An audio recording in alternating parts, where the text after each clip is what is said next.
नमस्ते, मैं प्रिया मेहरा आज आपके लिए कक्षा 3 पाठ के प्रश्न उत्तरों को लाई हूँ। इस पाठ के प्रश्न उत्तरों को करने से पहले हम एक बार पाठ 1, पाठ 2 और पाठ 3 में पढ़ाए गए शब्दों को एक बार रिवीजन के तौर पर देखेंगे, तब जाकर हम इस पाठ के प्रश्न उत्तरों को हल करने का प्रयास करेंगे। तो हमने पढ़ा एक वचन अगर पुल्लिंग शब्द है तो एषा का प्रयोग आएगा और एषा का प्रयोग होता है यह के लिए। एतौ द्विवचन में आएगा और पुल्लिंग शब्दों के लिए आएगा, इसका मतलब होगा यह, ये दो। बहुवचन में एते का प्रयोग होगा, इसका मतलब होता है ये सब। ऐसे स्त्रीलिंग में एषा, द्विवचन में एते और एता बहुवचन। नपुंसकलिंग में एतत्, एते, एतानि। ये जो शब्द है ये यह पास की वस्तु के लिए प्रयुक्त किया जाता है। और दूर के लिए सह का प्रयोग होता है पुल्लिंग में, तौ, वे दो और ते वे सब। स्त्रीलिंग में सा, द्विवचन के लिए ते और बहुवचन के लिए ताहा। नपुंसक लिंग के लिए तत्, ते, तानि। ऐसे ही अगर हमें प्रश्न पूछना है क्या बोलना है, पुल्लिंग के लिए क का प्रयोग होगा, द्विवचन के लिए कौ का प्रयोग होगा और बहुवचन के लिए के का प्रयोग होगा। ऐसे स्त्रीलिंग के लिए का, के, कहा और नपुंसक लिंग के लिए किम, के, कानि। नपुंसक लिंग में एक बार दोबारा देख लेते हैं कि नपुंसक लिंग में एतत्, यह, एते, ये दो, एतानि, ये सब। वह का प्रयोग होगा तत्, ते, तानि और क्या के लिए किम, के, कानि। तो चलिए ये हमने एक बार रिवीजन के तौर पे देखा। अब हम पाठ के प्रश्न उत्तरों को हल करने का प्रयास करते हैं। प्रश्न 2 से हल करने का प्रयास करते हैं। लिखा है वर्ण संयोजनम कृत्वा पदम कोष्ठ के लिखत, कि वर्ण संयोजन, वर्णों को जोड़ करके हमें लिखना है, कोष्ठक में लिखना है। लिखा है, मैंने आपको बताया था कि जो व्यंजन शब्द होते हैं वो स्वर की सहायता से मिलकर बनते हैं। जब व्यंजन से हम स्वर निकाल लेते हैं तो व्यंजन में हलंत लग जाता है। तो चलिए हम करने का प्रयास करते हैं। पहला लिखा है प हलंत, यानी कि प आधा शब्द। जैसे ही व्यंजन में हलंत लगता है तो वो आधा शब्द हो जाता है। तो प हलंत यानी कि प आधा शब्द हो गया और उसमें अ लगा है तो यानी कि पूरा प बन गया। र व्यंजन है और र में कोई स्वर नहीं है तो र आधा हो जाएगा। ण आधा है, उसके बाद अ स्वर लगा है तो ण पूरा हो गया। म आधा है, म के बाद कोई स्वर नहीं है तो म आधा लगेगा, तो ये बन जाएगा पर्णम। ऐसे ही ख व्यंजन है, इसमें अ स्वर लगा है तो ख पूरा बन गया। न में ई स्वर लगा है तो नि बन गया। न में छोटी की मात्रा नि। त र, मैंने आपको बताया था, हमने संयुक्त व्यंजन पढ़े थे। जब दो व्यंजन आपस में मिलते हैं तो संयुक्त व्यंजन कहलाते हैं। वैसे दो जो व्यंजन शब्द होता है वो व्यंजन प्लस स्वर से मिलकर बनता है, लेकिन जो संयुक्त व्यंजन होते हैं वो दो व्यंजनों के संयोग से मिलकर बनता है। तो त र जो व्यंजन आपस में मिला है ये त्र शब्द बनता है और इसमें अ मिलने से त्र पूरा हो गया और म आधा हुआ तो ये बन गया खनित्रम। प में छोटे ऊ की मात्रा है तो पु, र में आ की मात्रा तो रा, ण में आ की मात्रा णा, न में छोटी की मात्रा नी, तो बना पुराणानी। फिर प में ओ की मात्रा है तो पो, श में अ की मात्रा तो श, क में आ की मात्रा तो का, ण में ई की मात्रा तो नी, पोषकाणी। ऐसे ही आखिरी है क में अ स्वर लग गया तो क पूरा हो गया। अंग, अंग जो शब्द है इसमें कोई स्वर नहीं लगा तो ये आधा का आधा रहेगा। क में अ स्वर लगा तो क पूरा हो गया। त में अ स्वर लगा तो पूरा बन गया और म आधा है तो म आधा ही रकम, तो बना कंकतम।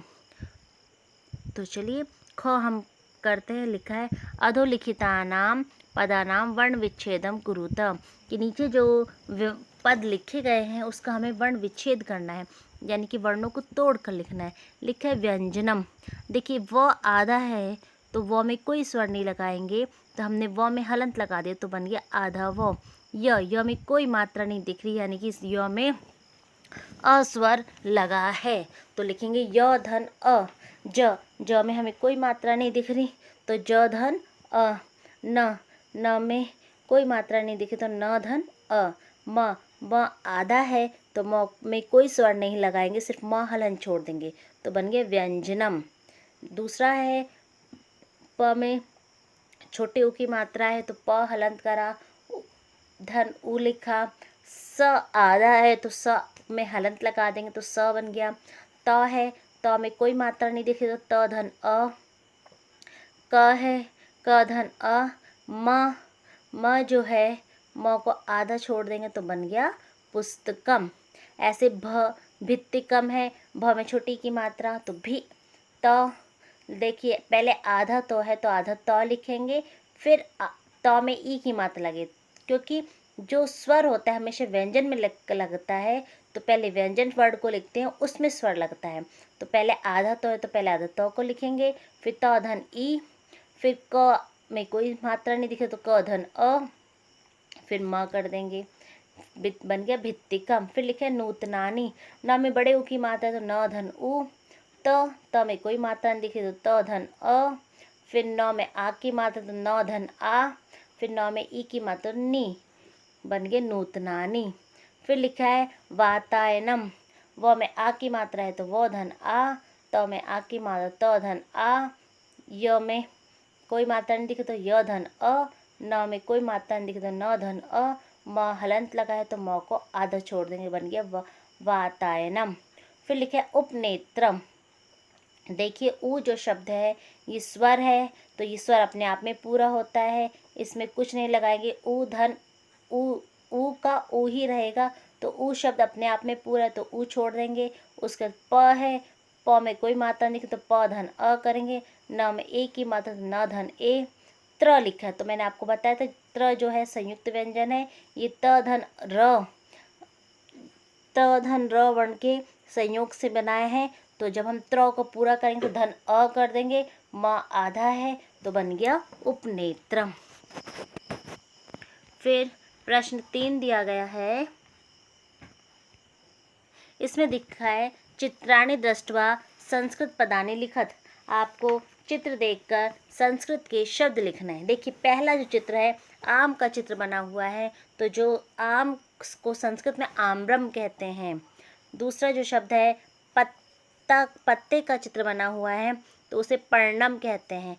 तीसरा जो चित्र है पंखे का चित्र दिया गया तो उसे व्यंजनम कहते हैं।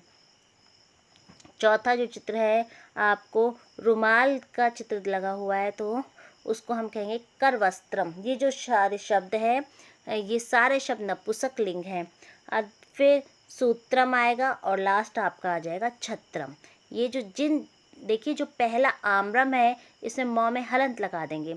जो नपुंसक लिंग की पहचान होती है, अगर आपको एक वचन जो शब्द है उसको पहचाना तो उसके पीछे म लगेगा। आम्रम, पर्णम, व्यंजनम, करवस्त्रम, सूत्रम, छत्रम। और जैसे मान लो कमल जो शब्द है ये नपुंसक लिंग है तो कमलम। इस तरह के शब्द नपुंसक लिंग में बनते हैं। फिर लिखा है चित्र दृष्ट्वा उत्तरम लिखत।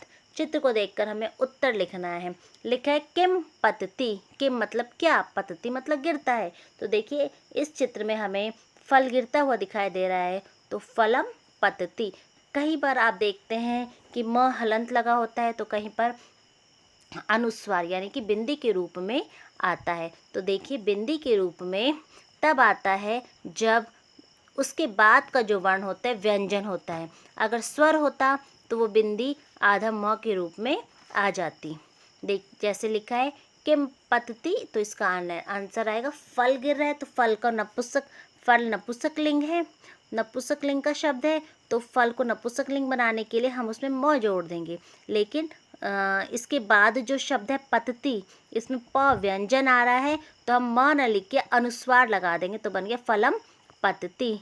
फिर लिखा है मयूरम किम कुरुतः। देखिए मयूरो जो शब्द है वो पुल्लिंग का है। हमने प्रथम पाठ में पढ़ा था कि अगर आपको पुल्लिंग के द्विवचन बताने तो उसमें औ की मात्रा लगे तो मयूरौ यानी कि 2 मोर है। किम यानी क्या, कुरुतः जब संज्ञा शब्द द्विवचन में है तो उसकी क्रिया भी द्विवचन में लगी।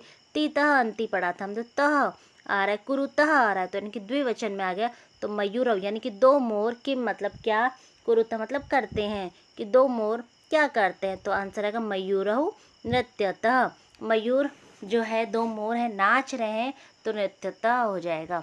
फिर लिखे एते के स्तः। एते मतलब ये, देखिए ये जो शब्द है एते है, ये नपुंसक लिंग का शब्द है और बहुवचन द्विवचन का, इसलिए आया एते के स्तः। ये दो क्या है, एते क्रीडन के स्तः। एते मतलब ये दोनों, क्रीडन के मतलब खेलने के या खिलौने, स्तः मतलब है ये दो खिलौने हैं।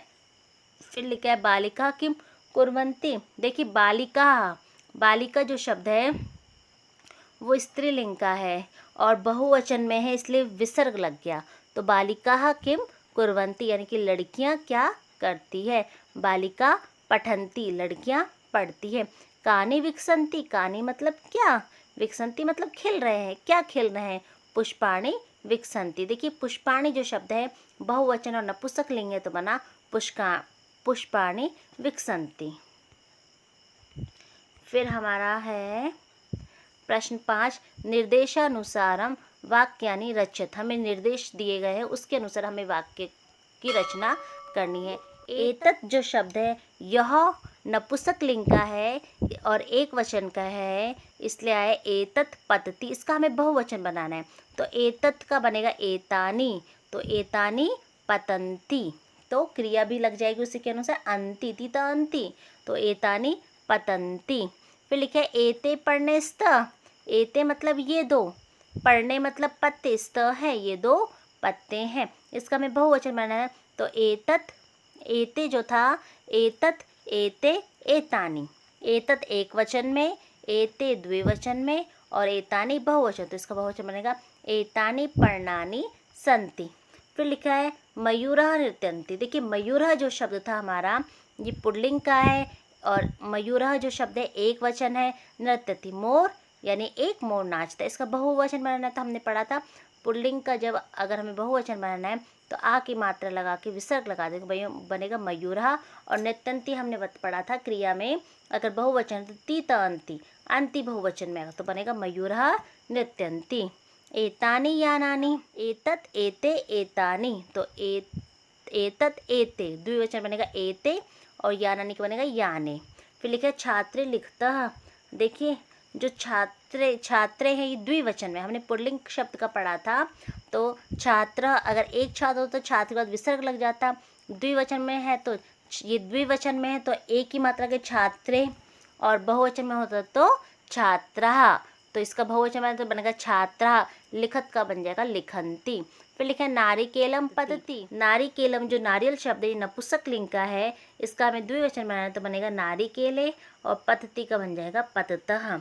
प्रश्न 6 है उचित पदानि संयोज्य वाक्यानि रचत, यानी कि उचित शब्द दिए गए हैं, हमको उसके सामने वर्णों का मिलान करना है। लिखा है कोकिले कोयल, पवने यानी पवन, पुष्पम यानी फूल, खग मतलब पक्षी, मयूरा मतलब मोर और सिंह मतलब शेर। अब देखिए मयूरा पुल्लिंग शब्द है, खगा पुल्लिंग शब्द है, पवन पुल्लिंग शब्द है, कोकिले पुल्लिंग शब्द है, सिंहा पुल्लिंग शब्द है, लेकिन जो पुष्पम शब्द है ये नपुंसक लिंग का है। जो कोकिले जो शब्द दिया गया है ये द्विवचन है, दो कोयल है।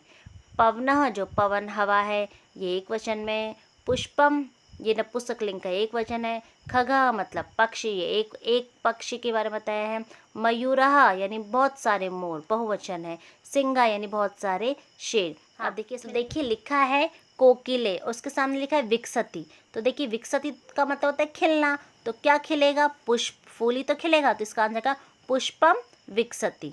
दूसरा लिखा हुआ है नृत्यति, कौन नाचता है, मयूरः, तो इसका नृत्यति का आंसर आ जाएगा मयूरः। उत्पत्ति, मान लीजिए हमें उत्पत्ति का नृत्य से हम छोड़ देते हैं, हम करते हैं वहती। वहती मतलब होता है बहती है, क्या बहती है, वायु बहती है, तो इसका आंसर का पवनः। फिर लिखा है गर्जन्ति, देखिए गरजता कौन है, शेर गरजता है, तो सिंह। कूजतः, कौन कूजता है, कोकिले कूजता है। और उड़ता, उत्पत्ति मतलब उड़ता कौन है, खगा, तो इसका आंसर हो जाएगा खगा। एक बार मैं आपको दोबारा बता देती हूँ, विकसति का आंसर आएगा पुष्पम, नृत्यति का आंसर आएगा मयूरः, उत्पत्ति का आंसर आएगा खगा, वहती का आंसर आएगा पवनः, गर्जन्ति का आंसर आएगा सिंह और कूजता का अर्थ आएगा कोकिले। तो हमारा ये पाठ पूरा होता है। मैं आपसे उम्मीद करती हूँ कि मेरे द्वारा जो आपको पाठ समझाया जा रहा है और प्रश्न उत्तर कराया जा रहा है वो आपको समझ में आ रहा है। अगर आपको इसमें कोई भी परेशानी है तो आप मुझे कमेंट बॉक्स पे कमेंट कर सकते हैं। प्लीज़ आप मेरे वीडियो को लाइक करें, कमेंट करें, शेयर करें और सब्सक्राइब करें। धन्यवाद।